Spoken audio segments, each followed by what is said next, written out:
একটা মেয়ে বিয়ের আগে কোনো কাজ পারে না, কারণ বিয়ের আগে তাকে রান্নাবাড়া করতে হয় না, থাকে বাবার ঘরে। আর বাবার ঘরে থাকলে তো রান্নাবাড়া করার দরকার হয় না। যেমন আমি কখনো রান্নাবাড়া করতাম না, আমার আত্মীয় স্বজন আন্টিরা মানে সবাই বলতো যে তুই বিয়ের পরে কিভাবে রান্না করে খাওয়াবি তোর জামাইকে, তুই কীভাবে খাওয়াবি, তুই তো কখনো রান্নাবাড়া করিস নাই, ঘরের কোনো কাজ করিস নাই। তারপরে এখন আমি কিভাবে সব রকম কাজ পারি, মানে রান্নাবাড়া সব কিছু আমি করতে পারি, জামাইকে ঠিকই রান্নাবাড়া করে খাওয়াই। তো এখন তাদেরকে নিয়ে এসে দেখানো দরকার ছিল, কিন্তু এখন পর্যন্ত কাউকে আমি নিয়ে আসিনি। তো যদি কখনো পারি অবশ্যই দাওয়াত করে নিয়ে এসে তাদেরকে খাওয়াবো আর তাদেরকে দেখাবো যে আমি রান্নাবাড়া পারি, আসলে রান্নাটা মুখে তোলা যায়। হ্যালো এভরিওয়ান, আসসালামু আলাইকুম, welcome back to another blog. তো আজকে আমি কই মাছ রান্না করব, আর আম্মু এই মাছগুলো দিয়ে দিছিল। তো আমি কই মাছটা আগে সুন্দরভাবে ভেজে নিলাম, একদম কড়া করে, কারণ কড়া করে না ভাজলে মাছ খেতে ইচ্ছা করে না। আমি এমনিতে ভাজা মাছ ছাড়া খেতে পারি না, শুধু আমি না, আপনাদের ভাইয়াও ভাজা মাছ ছাড়া খেতে পারি না।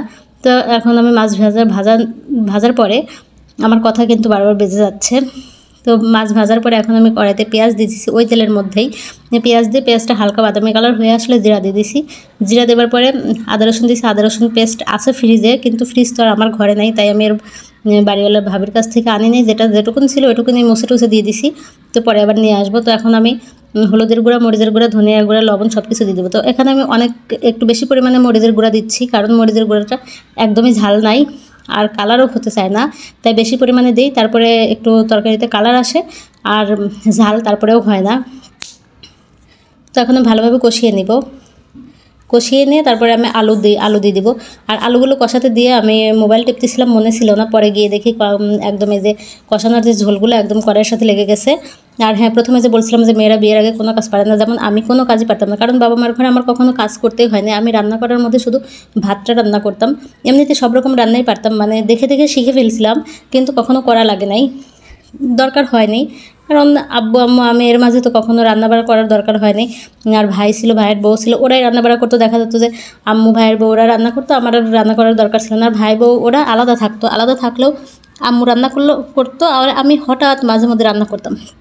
যাই হোক, এখন আমি সব রকম কাজই পারি।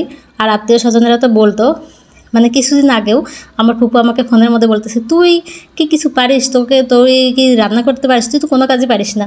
তো আমি তখন বলছিলাম, আচ্ছা আন্টি, আমি আপনাকে কোনো একদিন দাওয়াত করে নিয়ে এসে রান্না করে খাওয়াবো, তখন দেখেন যে পারি কিনা। বলছে আচ্ছা দেখা যাবে। বলছে ঠিক আছে, সময় হোক নিয়ে আসবো দাওয়াত করে।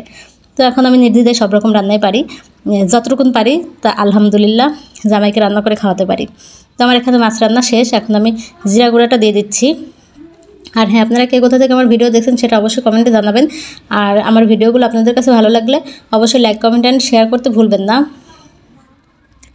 তো এই দেখুন আমার রান্নার লাস্ট লুকটা দেখুন, একদম জাস্ট অসাধারণ। আর রান্নাটাও একদম অনেক বেশি মজার হয়েছিল, খুবই মজার রান্নাটা, আপনারা দেখলে বুঝতে পারতেছেন। তো আল্লাহ হাফেজ।